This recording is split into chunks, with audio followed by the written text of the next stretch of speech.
koleksi konfirmasi kita 43. 43 orang. 43 orang konfirmasi. Waduh.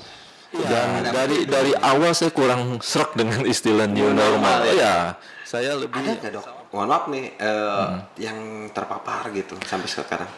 yang Nakes terkonfirmasi tenaga ini kesehatan alhamdulillah. dua, ada juga termasuk ada beberapa orang-orang yang ngerti sih menurut saya. Dia ngerasa karena ada gosip ini tuh konspirasi, ini tuh buatan manusia. Karena itu bikin kita tenaga kesehatan was-was juga. Iya, iya. Masyarakat Sedih lah, Dok, ya. Oh, sedih banget. Kita Mic on? Oke, kita mulai nguliknya. Ngobrol unik sambil calik.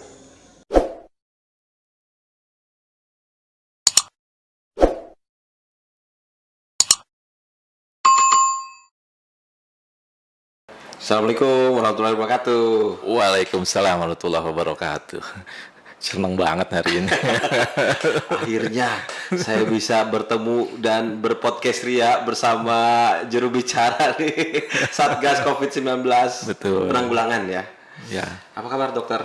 alhamdulillah sehat walafiat Iya, nih. kita bersama Dokter Sulaiman yang dulu sempat jadi artis karena tiap hari nongol di medsos ya. Nongol terus tiap hari ya. Ya, dulu sampai ke ODP dan PDP diumumkan. Diumumin, semuanya kita umumin supaya masyarakat lebih aware dan ini menjadi pelajaran baru kan COVID, nggak ada yang cara lain supaya masyarakat Pandeglang tahu ya harus begitu. Lebih mengenalkan. Yes. Dulu di awal-awal yang memang kita nggak tahu sih penyakit ini apa ya gitu kan. Iya, dan ada beberapa pendapat juga ini cuman skenario ini konspirasi ya. Bagaimana tapi emang kasusnya ada dan sekarang pun trennya naik terus. Oh iya iya. Apa kabar nih dokter tapi ini? Wah, Harus sehat. hebat ya? hebat. Insya Allah sehat. Iya. Jadi selama ini nggak nongol lagi di medsos. Iya, jadi selama ini saya anggap dan masyarakat Pandeglang sudah paham terus ya dan udah mengupdate dari berbagai sumber Iya, dan rata-rata sudah paham nih. Dan apalagi yang terakhir ini Iya. kasus meledak dalam sebulan. Meledak artinya 2 kali lipat dari angka 4 bulan sebelumnya. Iya iya. Jadi ini menjadi perhatian kita. Sekarang koleksi konfirmasi kita 43. 43 orang. 43 orang konfirmasi. Waduh.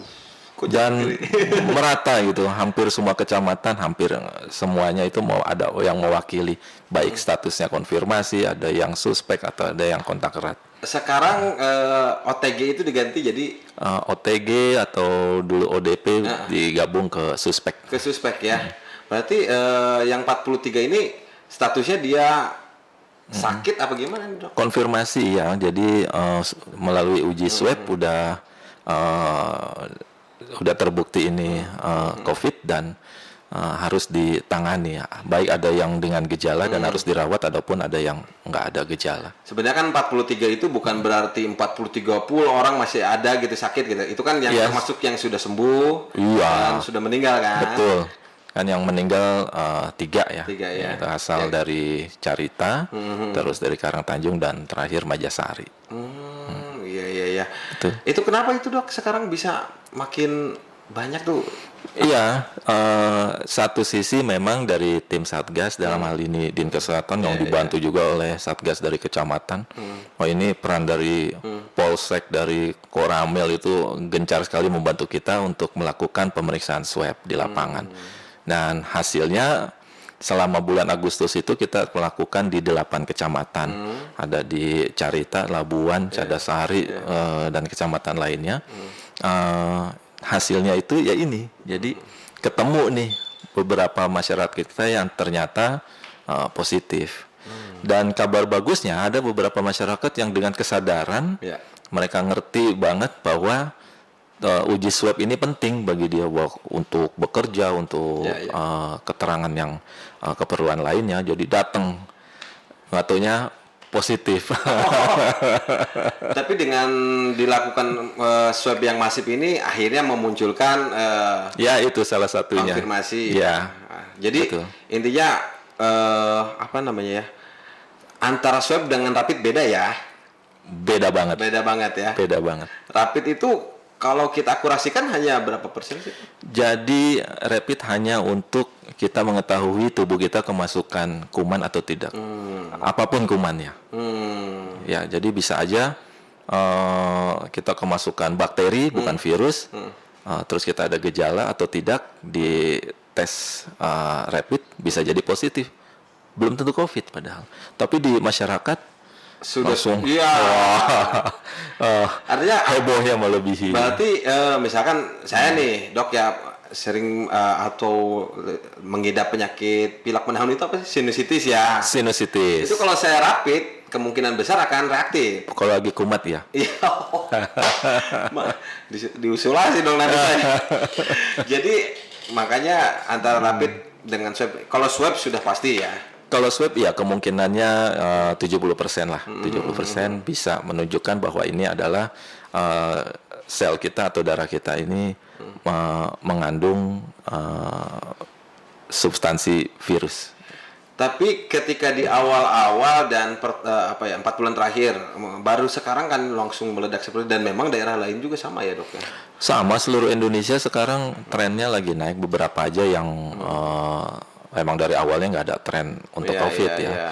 Tapi untuk yang kota-kota provinsi besar dari Pulau Jawa aja, Iya, iya. dari ujung barat ke ujung timur, kayaknya nggak ada yang bebas dari COVID. Iya. Walaupun misalkan di daerah mungkin yang semakin terpencil semakin sedikit ya gitu. Yes. Jadi seperti daerah Taman Jaya, saya rasa Iya. Justru- ada keuntungan geografis di sana. Iya, justru harus saling menjaga ya dok. Kita yang dari Iya. kota juga harus Jangan mencemari. Jadi. jangan mencapai mereka ya. Nah, ketika memang COVID ini semakin masih banyak ini dok ya, harusnya masyarakat tuh gimana sih gitu kan? Ya, masyarakat, ya kita udah kuliah COVID udah 8 bulan ya. Gitu. Dari bulan apa sih sebenarnya? Dari trennya itu kan Februari akhir ya Iya, di iya, kita iya. ya. Terus Pandeglang ini, waduh ini kepemimpinan Bupati kita ini gesit banget ya. Nggak usah nunggu ada dari yang lain-lain, langsung kita langsung bikin gugus tugas di akhir Iya. bulan Februari itu. Padahal dulu masih konfirmasi masih sedikit ya. Iya, bahkan memang kayaknya belum tren-tren amat gitu ya. Tapi langsung udah bikin, dan ini yang membuat beberapa daerah ini udah aware banget dengan Iya. COVID ini, udah tahu gitu. dari Jadi awal. sempat menjadi apa kalau lomba itu agak bertahan kita ya lama ya. Iya. Tidak kebobolan lah. Karena dari awalnya kita udah fight gitu ya, langsung nyemprot pasar, nyemprot fasilitas umum, dari Polres itu dengan water cannon ya, langsung di berbagai tempat disemprot. Ini sebenarnya apa sih manfaatnya penyemprotan? Memang nggak terlalu tapi efek dari ke masyarakatnya itu penting, besar banget. Masyarakat bertambah percaya dirinya Iya. bahwa oh ya ini ada COVID, kita harus ngapain lagi selanjutnya. Nah itu tim dari Satgas, dari Puskesmas, dari kecamatan baru penyuluhan ke masyarakatnya lebih gencar lagi. Jadi cara untuk pencegahannya pun sama dari 8 bulan yang lalu. Pakai masker, cuci tangan, Iya. kerumunan, hindari itu. Cuman memang dengan diberlakukannya, namanya sekarang bukan new normal ya, diganti lagi ya. Iya, dari awal saya kurang srek dengan istilah new normal. normal, ya. Iya, saya lebih Seolah-olah, iya kalau dengan bahasa new normal kita kembali normal lagi gitu kan ya. betul. Jadi masyarakat udah normal, masker dibuka, Iya. ngumpul-ngumpul lagi.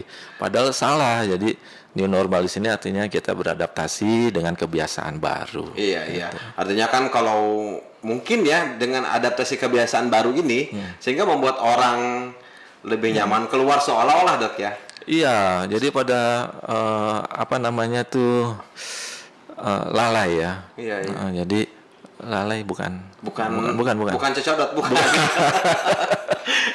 Jadi pada santai ya kita lihat. Ngentengin lah ya. Ya, jadi meremehkan. Oh ya COVID udah nggak ada, nggak taunya selepas itu Iya. kasus meningkat dan kita nggak siap. Nah itu bahaya itu. Tapi yang di perkantoran alhamdulillah ya kita belum ya.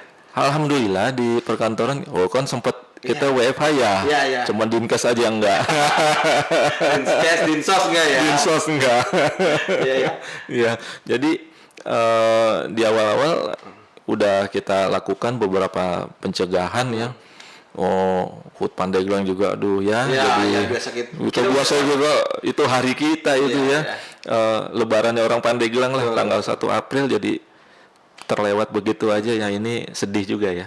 Ya berarti kan kalau tadi ngomong agak curhat ya, dia pikir kalau kita ada WFA, Dinkes nggak pernah ada WFA. Artinya dengan sebuah resiko yang tinggi loh.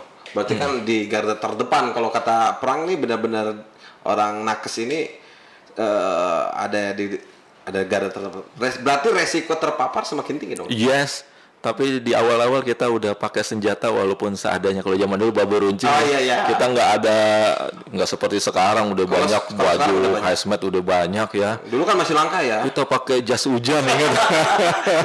Yang 10 ribuan. Tetap maju aja. Maju aja yang ini ya itulah teman-teman di lapangan perjuangannya luar biasa ini. Iya. Dan ada nggak dok? Mohon maaf nih, yang terpapar gitu sampai sekarang? Yang terkonfirmasi tenaga kesehatan alhamdulillah nggak ada sampai sekarang. Wah hebat dong ya mereka ya? Bukan karena disiplin. Karena disiplin, bukan karena sering kontak terus nggak kena, bukan. Karena disiplin, jaga jarak, pakai masker. Ya. Tapi di rumah sakit kita sendiri gimana nih dok? Dulu kan sempat ramai juga di rumah sakit kita, ada yang penanganan itu. Oh iya, jadi sempat heboh juga ya. Iya. Ada pasien yang reaktif. Reaktif berarti masih rapid positif ya. Rapid baru di rapid, belum di swab, tapi hebohnya itu hebohnya masyarakat. Ya. Jadi kadang-kadang ketika memang di rapid itu langsung seolah-olah kewaspadaannya sendiri untuk masyarakat bagaimana sih dok? Misalkan ada yang reaktif. Ada yang reaktif, ya nggak usah terlalu berlebihan. Jadi yang penting usaha pencegahannya itu yang harus diketahui. Pakai masker pokoknya. Sekarang tuh pakai masker. Jadi masker jangan dianggap benda yang aneh. Kayak dulu lah pakai helm ya. Susah banget dulu naik motor pakai helm dulu ya. Alasannya pala sesek loh, kepala bisa sesek. Tapi dengan sekarang nih agak ketat juga kan kita ya. Oh iya. Ya, bekerja sama dengan polisi dan Pol PP ya. TNI juga ikut turun ya. Harus. Ini kan pencegahan COVID nggak hanya milik Dinkes, semua kepolisian, TNI, Pol PP apalagi sekarang nih. Jadi bintangnya nih sekarang. Sekarang saya lihat di medsos Dinkes sendiri ya. Orang yang nggak pakai masker sekarang ada hukumannya dok? Ada hukumannya. Nanti ada Pol PP kesini kita suruh sama. Tapi kan kita kalau jaga jarak. Iya, droplet nggak akan nyampe nih ya. Nggak nyampe. Oke. Intinya seperti itu ya dok ya. Nah dok, saya ingin tanya juga nih. Sekarang kan masyarakat terbagi juga nih dengan satu yang masih percaya dan aware ya terhadap penyakit ini. Dua, ada juga termasuk ada beberapa orang-orang yang ngerti sih menurut saya. Dia ngerasa karena ada gosip ini tuh konspirasi, ini tuh buatan manusia katanya ya. Nah, tapi kan virus ini masih ada loh ya gitu. Jadi buktinya ada. Secara fisik virusnya ada, terlihat di bawah mikroskop virusnya ada, menginfeksi saluran nafas kita. Untuk alasan konspirasi ya saya rasa terlalu naif lah kita ya. Ya ada saya dengar selentingan ini konspirasi dengan perusahaan vaksin. Oh iya. Ya saya jadi berbalik lagi, jangan-jangan demam berdarah juga ya konspirasi dengan obat nyamuk ya. Gitu ya. terus penyakit apa lagi? Penyakit HIV ini konspirasi dengan perusahaan kondom misalnya, sorry nih. Terus juga gitu misalkan penyakit kurap konspirasi dengan gitu. Iya, jadi nggak begitulah, nggak usah terlalu dibebankan pikiran kita dengan hal-hal yang seperti itu. Lebih baik ya udah tahu cara pencegahannya, lakukan itu aja. Intinya pakai masker dan jaga jarak ya. Untuk awal pakai masker aja, cuci tangan udah bukan hal yang barang mewah lah. Sehari-hari kita emang udah harus cuci tangan. Kenapa harus digembar-gemborin? Paling yang penting nih pakai masker. Susah banget ya ini. Padahal kalau nggak mau pakai masker jaga jarak lah gitu ya. Kalau nggak pakai masker ya jaga jarak, ngomongnya juga harus kenceng ya. Nggak enak ya. Tapi apa namanya tadi saya mau nanya juga dengan konspirasi itu. Tapi pada umumnya yang terkena COVID itu yang bahaya ya, yang sudah ada penyakit penyerta ya. Iya, diperburuk kalau misalnya pasien tersebut satu manula, dua dengan penyakit penyerta, misalnya diabetes, hipertensi, yang paling sering itu ya. Terus ada penyakit pencernaan misalnya, misalnya MAH kronis, itu juga dapat memperburuk asma, TBC, ya itu. Terakhir-terakhir kan kita ada kasus dengan TBC ini agak rumit memang penanganannya, Iya. tapi alhamdulillah ada beberapa ada kemajuan. Gitu. Dan juga kan ramai juga tuh dok, sempat sekalian konfirmasi juga dok ya, bahwa bantahan bahwa katanya ini tuh proyek rumah sakit tertentu apabila memang ada yang terkonfirmasi bahwa ada salah satu pasien COVID nanti dapat uang besar katanya rumah sakit tersebut. Gitu dok. Iya, saya belum dengar secara bukti langsung gitu ya. Itu kan cuman dari mulut ke mulut. Katanya kalau misalnya mengaku pasien ini, ayo ngaku aja COVID nanti. Oh ya, ya nggak begitulah. Saya rasa kalau rumah sakit melakukan itu termasuk yang malpraktek ya, melakukan pelanggaran ya. Karena ini nggak sesuai dengan etika kedokteran itu nggak sesuai. Nggak ada ya. Jangan, itu nggak boleh. Iya, kan ramai tuh di daerah Sulawesi tuh katanya sampai diambil tuh yang jenazahnya kan. Iya. Ya itu alhamdulillah di Pandeglang nggak ada ya. Jangan sampai kejadian di sini karena itu bikin kita tenaga kesehatan was-was juga. Iya. Masyarakat, Sedih lah dok ya. Oh sedih banget. Kita tenaga kesehatan di Pandeglang ini terbatas banget. Dokter cuma ada berapa sih? Rumah sakit cuma satu. Kalau kita misalnya berlaku seperti itu, tenaga kesehatan ada yang kena, akhirnya tutup pelayanan, yang repot masyarakat lagi. Iya, ada juga dokter lagi jadi jubir. Oke. Tapi ngomong-ngomong untuk nakes sendiri, anggarannya kan sekarang nih turun semua ke dinas kesehatan kan ya. Banyak lah. Oh iya. Ditumpahkan ke dinas kesehatan. Iya. Tapi kita pun a priori misalkan memang ada bonus untuk nakes sendiri nggak? Bonus nih, ada nggak nih? Alhamdulillah kalau ada bonus. Oh gitu. Insentif dari pusat. Ada. Nah, ya ini dari pemerintah Iya pusat. kan wajar lah Ya. maksudnya. Tapi ada ya. Ada. Dan itu nggak sembarangan, harus diatur dan dihitung secara tepat dan ada bukti dokumentasi yang dilengkapi. Walaupun tidak dengan resiko tidak seimbang lah ya. Enggak gitu. Enggak gitu. Jadi ada nggak ada insentif ya kita tetap maju ya. Maju terus. Memang karakter kita maju terus. Oke, dok. Nah, untuk masyarakat sendiri, hukuman nih sudah mulai diterapkan ya. Tapi kan nggak semua daerah juga dok yang seperti itu tuh. Sekarang kalau dulu kan pembatasan itu benar-benar kita ada di perbatasan. Checkpoint. Nah sekarang apa kabarnya tuh? Kalau berlaku PSBB ya kita harus berlakuin lagi nih. Kalau seluruh Banten demikian, dari SK Gubernur juga setiap daerah di Banten harus melakukan PSBB, ya kita juga melakukan sekarang itu. PSBB lagi kan ya? PSBB lagi. Tanpa terkecuali kan sekarang ya? Tanpa terkecuali. Jadi kita harus aktifin lagi checkpoint, kita barengan lagi supaya lalu lintas manusia ini kita bisa pantau. Iya. Gitu. Mungkin itu jadi salah satu, mungkin gak sih dok yang checkpoint itu hilang gitu, jadi salah satu pemicu suspek ini banyak gitu. Iya, salah satu itu. Apalagi kemarin musim hajat. Iya. Saya sehari ada 4 loh itu. Iya. 4 hajatan. Satu hari undangan ke. Iya. Dan ketika melihat protokol kesehatannya gimana? Agak takut juga saya ngeliat. Udah ngeliat parkiran mobil banyak plat dari luar kota. Betul, ya saya jadi agak deg-degan juga. Sebenarnya gini sih dok ya, kalau mungkin saya kalau harus saling sayang lah ya sama orang-orang. Betul. Gitu ya. Jadi ini ada aturan baru harus pakai masker, ada kawasan wajib masker, bukan untuk menyusahkan warga, bukan. Ini salah satu diberikan senjata untuk pencegahan yang penting. Ya. Dan untuk sanksi-sanksi nggak usah dipikirin, pakai aja masker, nggak usah mikirin sanksinya. Iya, ibarat kalau pakai helm kan bukan berarti karena ada polisi loh. Iya.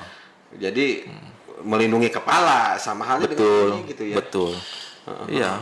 Kalau pakai helm juga konspirasi dong dengan perusahaan helm. Saya mulai oke lah, katakanlah memang kita kuncinya adalah disiplin ya dok ya. Betul. Disiplin, jaga jarak lah. Yang hajatan juga tolong ngerti lah gitu. Kalau misalkan memang orang-orang yang undangannya nggak pakai masker disediakan gitu tuh. Iya bisa seperti itu. Jadi pas waktu lagi ketemu pengantin kan bisa pakai masker, atur jarak ya, diatur sedemikian mungkin sehingga penularan ini nggak terjadi ya. Dari undangannya itu diatur tempat duduk, cara makannya seperti apa itu ya. Insya Allah kita bisa terhindar gitu. Ya. Jadi bukannya dilarang, bukan, tapi diatur lah. Iya. Oke. Jadi gitu guys ya, intinya please lah ya, jaga jarak ya, itu selalu ikuti protokol kesehatan. Kalau ingin ini cepat berakhir ya. Iya, dan insya Allah ini cepat berakhir kalau kita disiplin. Dan ingat tren data di nasional belum mencapai puncak kita. Jadi masih naik, nggak tahu puncaknya di mana. Iya. Segini 3.000 belum sampai puncak nih. Belum nyampe puncaknya, dan angka kematian terus meningkat. Dan jangan melihat data di Pandeglang positif rate-nya 1,3. Aman, nggak ada ke daerah yang aman. Ya, jadi kita harus waspada. Jangan melihat data yang belum tentu ini berubah. Pasti ada perubahan apabila kita nggak disiplin. Bisa aja yang tadinya zonanya hijau, bukan berarti kita berkunjung ke situ terus aman, belum tentu. Justru kita khawatir, atau kita mungkin ya kita bisa jadi sumber penular atau kita bisa tertular itu, dan menjadi sumber penular bagi keluarga kita. Itu yang serem. Sekarang dok, saya mau nanya nih ke pribadi dokter nih ya. Artinya sudah berapa bulan sih? 4 bulan ini menjadi seorang jubir ya? Dari awal itu berarti sekitar bulan Februari ya? Maret lah. Maret, April, Mei, Juni, Juli, Agustus, September nih. Sudah 7 bulan. 7 bulan. Gimana nih jadi jubir nih? Paling dicari orang dong. Iya, jadi ada senangnya juga ketika udah sosialisasi di pasar ya. Kita udah pakai masker. Biasa emak-emak di pasar ngenalinnya jubir aja ya. Bukannya pakai masker ngajakin foto. Udah pada tahu ya? Ada yang tahu, ada yang enggak. Banyaknya udah ada yang banyak. Ada jubirnya turun. Ada jubirnya turun. Mereka seneng ya kita turun ke lapangan. Apalagi juga ini pejabat-pejabat Pandeglang turun semua ke pasar mensosialisasikan pentingnya pakai masker. Kita solid sampai pokoknya nggak putus asa kita. Terus penyuluhan ke masyarakat nggak henti-henti. Kalau misalkan dokter mewakili para nakes nih ya. Pasti di 7 bulan peperangan inilah ya, saya bisa bilang seperti itu ya, lelah pasti ya. Betul. Bisa cerita nggak ketika memang apa sih yang bikin kesal juga? Kok ini tuh gini amat sih gitu kan? Mungkin ada ya nakes pada curhat gitu kan ya? Iya, jadi di sisi lain memang kita keterbatasan SDM kesehatan kita.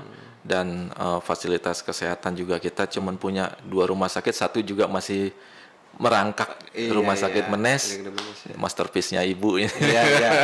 Zaman Bu Irna nih ya. Ini harus didukung masyarakat dengan fasilitas kesehatan yang demikian minim, jelaslah petugas kesehatan agak kewalahan juga. Dan bukan menanganinya yang ini, tapi cara meladeni masyarakatnya ini yang kadang-kadang membuat mereka lelah. Karena banyak bukan miskomunikasi, ada pesan yang nggak sampai ke masyarakat dan masyarakat nggak mau paham gitu, kadang emosional, ngeyel ada nggak? Ngeyel, gitu, itu yang bikin kadang-kadang sedih bercampur marah, jadinya gimana ya, sedih campur marah, mau marah tapi nggak boleh masyarakat kita gitu ya. mau maklum tapi kitanya kesel, tapi nggak masalah. Jadi suatu saat masyarakat juga akan tahu. Iya ya, hasil perjuangan para nakes Yes. ini ya gitu. Semuanya, nggak nakes aja, semuanya ini. Tapi kan nakes pernah juga kalau bahasa kita di Paido lah ya. Ada ya, pemberitaan mana nih nakes Pandeglang nggak kerja katanya ya. Karena kita di pintu akhir ya, ujung tombaknya kan Satgas yang di lapangan. Gitu. Nah, ketika sakit, ketika orang butuh perhatian di lapangan itu masyarakat pengennya dilayani dengan sempurna. Sementara di Pandeglang nggak punya rumah sakit khusus penanganan COVID, jadi harus dirujuk ke provinsi dan itu yang terjadi komunikasi yang agak ulet di situ. Dan ketika menghadapi yang terkonfirmasi nih dok, banyak pasti yang protes kan gitu, apa nih gitu kan? Iya, petugas kami di lapangan malah ada yang sempat ya dapat, tapi nggak apa-apa lah, intimidasi aja. Iya. Kalau sampai datang pakai baju hazmat, kita usir. Waduh, jadi ini yang bikin kadang-kadang sedih ya. Kita datang pakai hazmat maksudnya buat perlindungan ke kita, bukan untuk menakut-nakuti, apalagi untuk dipastikan bahwa daerah tersebut pasti ada COVID. Belum tentu, itu hanya perlindungan ke tenaga kesehatan. Oh gitu. Tapi semua yang terkonfirmasi nurut nggak sih nih dok? Katakanlah gitu ya. Ada yang nurut baik semua gitu ya. Beberapa malah puas dengan penanganan kita sampai antar jemput ke Wisma Atlet pun ini baik sekali, mereka puas. Dan sekarang respon masyarakat sudah mungkin berkaca dari daerah lain juga ya, misalkan ada yang terkonfirmasi disupport sekarang. Iya, jadi perubahannya semakin hari perubahan itu, dan beberapa ada kecamatan itu bagus sekali udah bikin desa tangguh ya. Tangguh. Itu senang kali saya. Jadi kalau ngelihat di sana sampai tetangganya itu saling kirim makanan, kirim ini sampai kebutuhan misalnya titip bayaran cicilan gitu, nanti tetangganya yang bayar, bukan bayarin, maksudnya titip bayar. Dikira bayarin sama tetangganya. Kalau gitu si Hafid mau tuh jadi konfirmasi kalau cicilan dibayar. Tapi keluarga sendiri, keluarga dokter nih, ketika ada peperangan ini terjadi, gimana nih, was-was atau gimana? Iya, khawatir lah saya tertular. Jadi ya saya juga mawas diri juga karena saya sering kontak sama orang ya. Jadi saya juga melakukan pemeriksaan laboratorium juga, dan udah 3 kali di swab. Oh gitu? Udah berapa kali di swab? Belum saya di swab. Tapi rapid pernah. Rapid selalu negatif, 2 kali negatif. Di swab ya. Nanti di swab deh, Nyobain ya. Coba. Sebenarnya rencana mau ke luar daerah nih dok, gimana nih dok? Di swab dulu. Swab dulu ya. Swab dulu biar yakin kita. Jadi kita nggak mikir-mikir kok kita tiba-tiba balik dari luar kota jadi positif ya. Jadi nggak dari sekarang jadi dijaga. Insya Allah lah nanti. Tinggal datang aja kan Tinggal datang. ke Dinkes ya. Iya. Sakit nggak itu di swab? Enggak. Hah? Enggak ya? Enggak sakit. Katanya Kan itunya lembut tuh, kapasnya lembut. Pakai katan bat gitu ya. Kalau lagi ingusan aja gimana? Bisa kan? Nggak apa-apa, malah nggak sakit kalau lagi ingusan, malah lebih lancar masuk, lebih licin. Oh gitu ya, oke.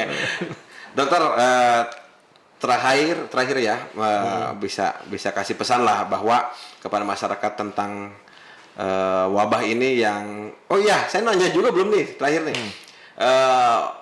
Solusinya mungkin kita akan seperti ini terus ketika memang vaksin belum ada ya. Ya seperti ini. Dan juga ini sudah ada berita, kita tiap hari saya selalu baca, pasti yang akan kata pencarian di Google pasti adalah kata vaksin ya. Vaksin. Kenapa mesti vaksin atau obat dulu gitu dok, pada umumnya gitu?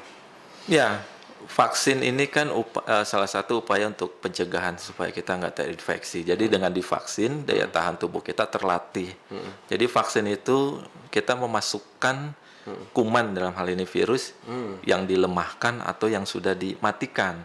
Sehingga kalau udah masuk ke dalam tubuh kita, daya tahan tubuh kita, sel-sel pertahanan tubuh kita mengenali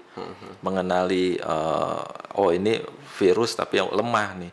Dan itu akan terekam. Sehingga kalau misalnya nanti ada virus yang beneran masuk, badan kita udah kuat. Jadi itu salah satu pencegahan gitu.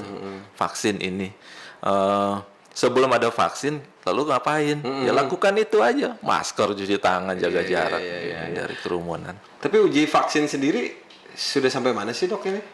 Yang terakhir di Indonesia yang di Bio Farma yang saya pantau ini ya, nggak tahu yang di Surabaya ada juga ya ada katanya. juga. Tapi saya kayaknya memantau yang di Bandung lah, yang di Bio Farma, yang kerjasama dengan perusahaan besar Sinovac asal China ya, Tiongkok. Itu udah fase ketiga. Jadi ini udah dikit lagi final untuk uji ke manusia sekarang. Kalau ini berhasil, Sudah sampai manusia nih? ya sekarang uji manusia. Tahap keberapa gitu? Itu tahap ketiga. Sudah tahap ketiga dari ya? 4 tahap. Tahap keempat udah final dan Wah, kalau dikit lagi. dia, wah, kabar gembira nih guys. Ya, dikit lagi kita punya vaksin. Tapi uji ke manusia ini kan nggak bisa dalam waktu singkat. 1-2 bulan nggak bisa, ini minimal 6 bulan baru dilihat di observasi lagi. Oh, berarti sampai tahun depan lah ya? Tahun depan. Kurang lebih ya. Ya sabar aja. Selama itu ya kita lakukan. Tapi udah sampai ke tokoh besar juga, Ridwan Kamil katanya, Gubernur Jawa Barat. Wah, hebat ya. Udah mau dia sebagai relawan itu ya. Kalau nggak salah masih kurang 3 orang mau ya. boleh kalau Ridwan Kamil aja berani. Kenapa kita nggak berani ya? Tuh. Intinya kalau itu masih lama lah. Kalau saya jangan, kalau udah berumur. Saya masih muda ya. Warning untuk masyarakat berarti yang gawat itu umur berapa dok? 40, 50 ke atas? Apa berapa? Ya, untuk sekarang ini kan dari data yang ada itu usianya 40 sampai 60-an yang paling banyak. Dan di atas kalau angka kematian itu ya di awal-awal itu usia 50 sampai 70. Kalau sekarang udah lebih muda lagi ya. Oh, lebih mudah juga kena Oh ya? ya, terus dokter-dokter yang wafat karena akibat konfirmasi positif COVID ini 100 orangan. Wah. Jadi sebagian besar dokter senior dan juga ada beberapa rekan saya yang masih aktif ya, masih muda itu udah mendahului saya itu. Oh iya. Itu kenapa sih dok? Apa mungkin lebih dekat gitu? Kontak erat. Kontak eratnya Kontak erat dengan penderita. Pasien berbohong juga ya, bisa jadi. Oh iya, pasien nggak ngaku dari mana, misalnya dari daerah zona merah tapi dia nggak ngaku dari asal dari sana, tiba-tiba lengah ini, dokternya lengah, dilepas maskernya mungkin, karena percaya sama pasien, padahal nggak taunya pasiennya berbohong. Kadang kan gini dok, masyarakat juga kan ketakutan juga dia dengan, padahal gimana sih dok bisa nge-warning juga, ngasih tahu buat masyarakat bahwa memang ini tuh harus diakui lah gitu kalau misalnya ini gitu tuh. Jadi kalau memang sayang sama dokternya, jujurlah ke iya, dokternya. Jujurlah Pak. Jujur. Artinya saya sempat dengar juga, katanya masuk angin kayak kalau berobat ke rumah sakit mah disebut COVID aja kata gitu. Ya, jadi kita jadinya pikirannya lebih kekeh gitu untuk supaya kita nggak tertular, kita jadi mengambil sifat curiga ya. Oh iya. Curiga untuk pengamanan kita. Betul. Jadi nggak aneh sekarang setiap rumah sakit dari mulai pendaftaran juga udah pakai baju hazmat. Iya. Emang agak kurang nyaman tapi gimana ya. Jadi daripada tertular ya. Iya. Ini tingkat penularannya mungkin selama dokter menangani sebuah penyakit ini yang paling tinggi ya. Iya, ini. Kedua kan kita demam berdarah nih, tahun kemarin tuh heboh. Iya. Sekarang juga masih ya. Masih, sekarang kita juga masih melakukan fogging di beberapa titik. Dan emang Pandeglang ini daerah endemis, DBD. Iya. Nah, itu jangan disingkirkan tuh. Virus juga penyebabnya. Iya benar. Nah, untuk COVID ini kita ngerinya karena dia penyebarannya cepat. Dan kalau udah kena, kayaknya sulit lepas deh itu. Iya. Terus Saja. Menularnya cepat sekali. Dan tanpa kita sengaja dan kebiasaan-kebiasaan kita itu bisa yang dulunya nggak apa-apa sekarang bisa menjadi resiko penularan. Dulu salaman nggak apa-apa. Iya. Ya, cipika-cipiki kalau ini nggak apa-apa. Sekarang ya. Intinya seperti itulah ya dok ya. Tetap semangat dokter. Harus semangat. Ya. Warga Pandeglang juga harus semangat bantu kami untuk tetap kita menangani pencegahan COVID ini. Iya. Dan juga selain itu memang kalau tidak disiplin ya kita akan ya kalau dihukum jangan marah ya nanti. Pakai jaketnya bagus. Apa? Oh iya, sekarang ada jaket, jaket merah. pelanggar protokol kesehatan. Ya, Ada tulisannya. Ada tulisannya. Akan terus itu, Dok. Terus nanti akan diperluas, sekarang kan masih contoh daerah pasar. Nanti kalau ada kecamatan yang siap melakukan tindakan pendisiplinan kepada masyarakatnya. Sampai denda belum ya? Ini baru hanya hukuman. Iya, kalau denda berupa uang nggak usah lah itu. Masyarakat juga lagi sulit begini. Iya. Yang penting nanti akan dipermalukan aja gitu ya. Iya, dibikin gak nyaman dan Sanksi sosial itu ya. Sanksi sosial kayaknya lebih membekas itu. Oke, terima kasih dokter. Dokter Sulaiman ya yang sudah hadir di podcast kami ya. Terima kasih nih dokter, tetap semangat dan sekali lagi ayo pakai masker. Pakai masker, cegah COVID itu lebih efektif. Baik, terima kasih. Sukses selalu dokter ya. Jadi kita begini aja salaman ya. Begini aja lawan COVID. Dan juga para nakes tetap sehat selalu ya. Tetap berjuang. Jangan lupa subscribe channel Aldi Awaludin nih ya. Ini. Oke, terima kasih dokter. Assalamualaikum warahmatullahi wabarakatuh. Waalaikumsalam.